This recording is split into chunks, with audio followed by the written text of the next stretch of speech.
Okay, so we're ready to start sewing. We're going to look at our instructions, and it talks about down here how we want to use a 3/8 of an inch or a 1 centimeter seam from the raw edge to our needle. So if we look on our sewing machine, this one here, it's 1 centimeter. These numbers here are centimeters from the needle. So this is 1 centimeter, this is 2 centimeters, this is 3 centimeters. So when we sew, we want to take our raw edges that we're sewing together and we want to draw them along this line. So we're going to guide our raw edge along this 1 centimeter line.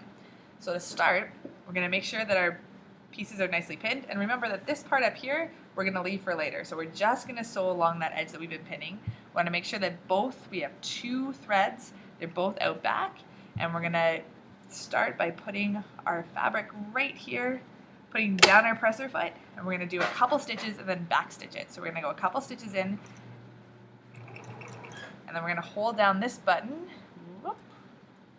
right here, and that's going to back stitch. So it's going to mean that we go backwards to what we just did, and then we're going to let go of it and come forwards again. As soon as we get to a needle or a pin, don't ever run over a pin with your needle.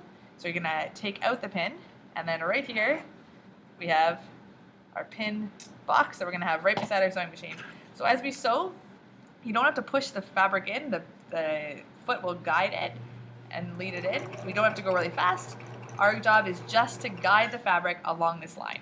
Now when we get to the triangles are great for helping to pin it together, but we don't want to follow the triangle. We're just going to pretend the triangle's not there. We're going to pretend that the line of fabric just continues on at the base of the triangle. So our job is to keep both sides nicely matched up, the right sides together, and just to guide our fabric along this 1 centimeter edge. So you're going to do that for both of your legs, and then when you get to the end, you're going to back stitch again. So nice and easy, making sure that the raw edges match up as you go.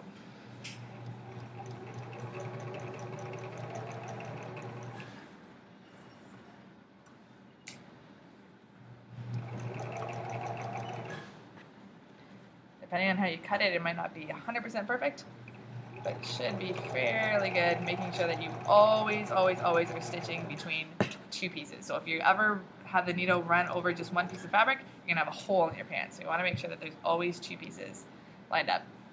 You can pull on the top, so if I need to move it over a little bit, I'll try and zoom out here. I can pull on the top piece of the fabric over here and move it over a little bit, or I can pull on the bottom piece of fabric to move it back.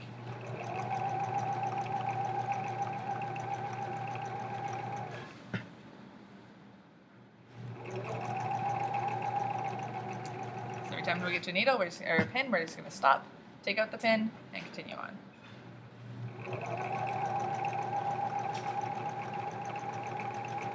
So we don't have to pull the fabric, we don't have to push the fabric, we just have to guide the fabric.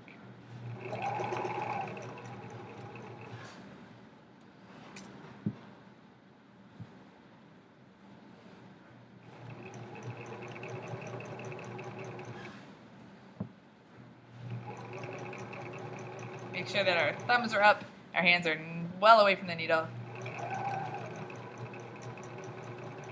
We get close to the edge here. Remember, we're going to back stitch again, so we're going to stitch close to the edge.